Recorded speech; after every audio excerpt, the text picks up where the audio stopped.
Здравейте, аз съм Пепо и това е 12-ти епизод, мисля, че на кариерата ни с Милан. И днешния епизод ще играем с един от най-добрите италиански отбори, именно Наполи. И да започваме, се върна когато почнем. И почнахме матча. И това преди да ви кажа, очаквам, че е много интересна. Пипе към Яя Туре. Само да се отличат трансферите по средата на сезона. Не знаете какви играчи съм намислил да купувам. Значи аз в принцип на място на Яя Туре исках да купа Кидира, ама като му предлагам заплата, той си отказва. Абате центрира към Марио Балтили, Ил Шарафи и това ще е прелестен гол на Ил Шарафи.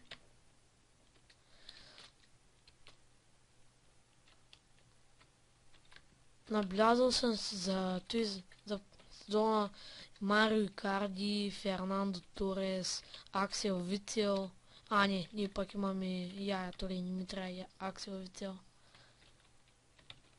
Извините, че играя Туре с... атака за Наполи. Това каква града? Градата ни спася в този момент. Принцип...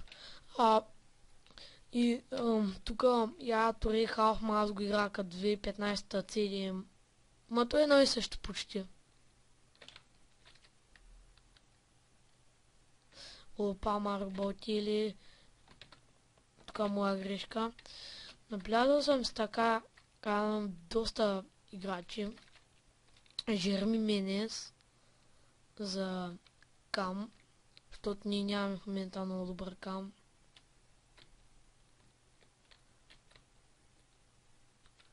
Или можем купим Хамшик. Ма той е малко скъп. Яя Туре стреля и никакъв проблем за Хосе Рейна. В принцип аз съм Наполи много макефа. Един от любимите ми отбори в Италия. И тук Нянг. Тук мисля, то в 2013-та и го е в Реал Мадрид. И добре, мога да купим в Милан някой добър нападател като Фернандо Торес. Той е Игуаин. Ще видим, докато ни отличат трансферите. Ние в момента сме реди, ето го. Моя любим играч от Наполи. Но да ви кажат, за момента ни трябва някакви добри бекови. Наблязал съм Филипе Луис и Карвахал. Но не знам дали ще приемат. Защото Филипе Луис е... Сириго. Защото Филипе Луис е в Атлетико, пак Атлетико са доста добри, бих казал. Ил Шарави стреля и Хосе Рейна спася. Тук моите видите яката прическа на Ил Шарави. Центране, Марио Балтили. Тук моя грешка. Защита се връща бързо.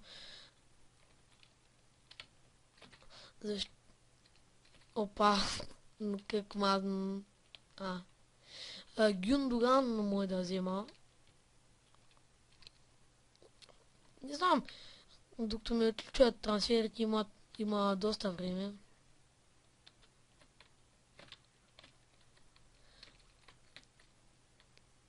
Извините за кариерата с ПСЖ, просто случва са. Аз мисля да почвам с Дортмунд, но Милан имат по-голяма нужда.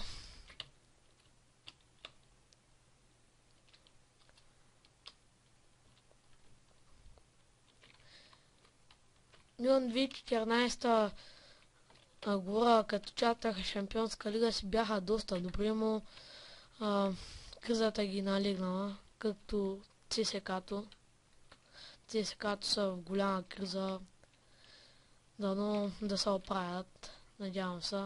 И това е атака за Наполи. Никакъв проблем за Салваторе Сирго. Първото поредение свършва 0-0. Наполи и Милан. Нима више с удар към тяхната врата.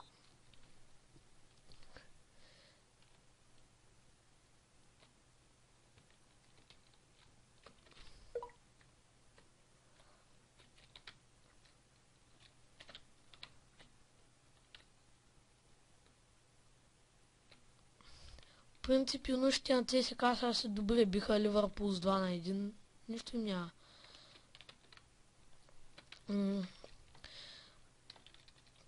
А пък за Лудогорец 4 българа състава.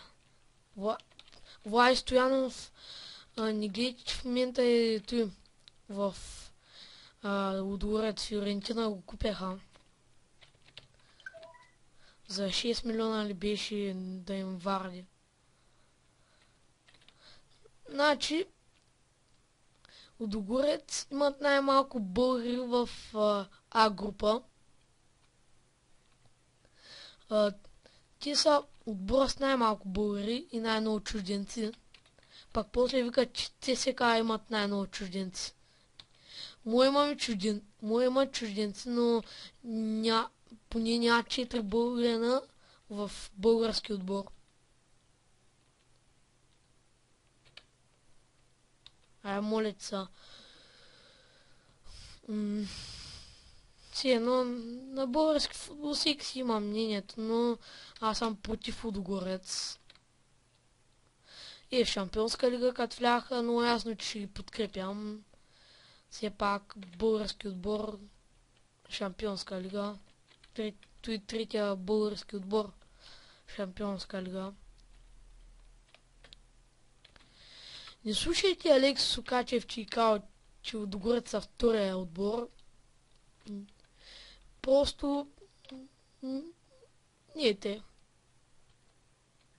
При фенове на ЦСКА, ако има, ще ви кажат, че отидете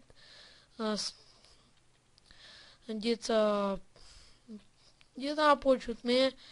Аз в принцип съм то отбор Макефи. Вече не съм тръгнал като някой Залевски да спора за него, но сега да отметнем темата. Тук доста добре се справим. Опа, тук атака за Милан, центра, Балтели, Марио Нянг. 74-та минута Милан побеждат над Наполи с 1-0. Каква прелесна глава на Нянг. И добре.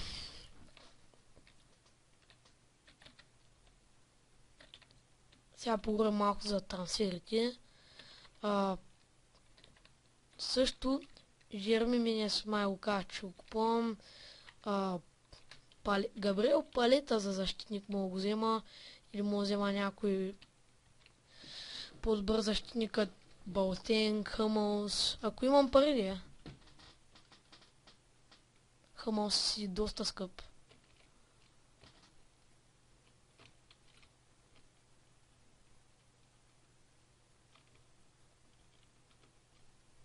Балтели, шут на Балтели и гол! 2-0 за Милан! Милан нямам думи. Какъв красив гол на Балтели. Милан просто ще съдире всички този сезон. Обещавам ви. И да ви кажа малко гадно ми, че се разделих с Рикардо Монтоливо, но трябват ни спешно пари, пък той ни най-скъпия играч. Ни лъжа най-скъпия играч ни. Сега беше равен, но твърде силно центра топката.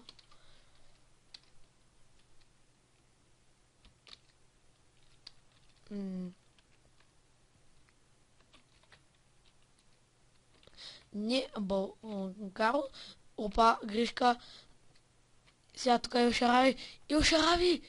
И неточен изстрел.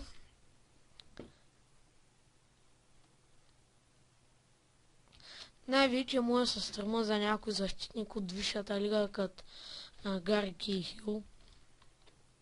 Ще видим. Но аз съм доволен от защита. Пепе оправя всичко, въпреки че рита като коч. Ма си едно. Нали пак се справим с защита. И добре, това е края на матча. Милан бият Наполи 2-0 с головите на Нянг и Марио Балтели. Какъв пресходен матч. Дано и Шампионската лига ни да я спечелим. Дека за крило съм... Да ви спомена, за крило съм наблязал Антуан Гризман. Много добър играч. Кейта трябват ни също много резерви, защото аз повечето ги продавах.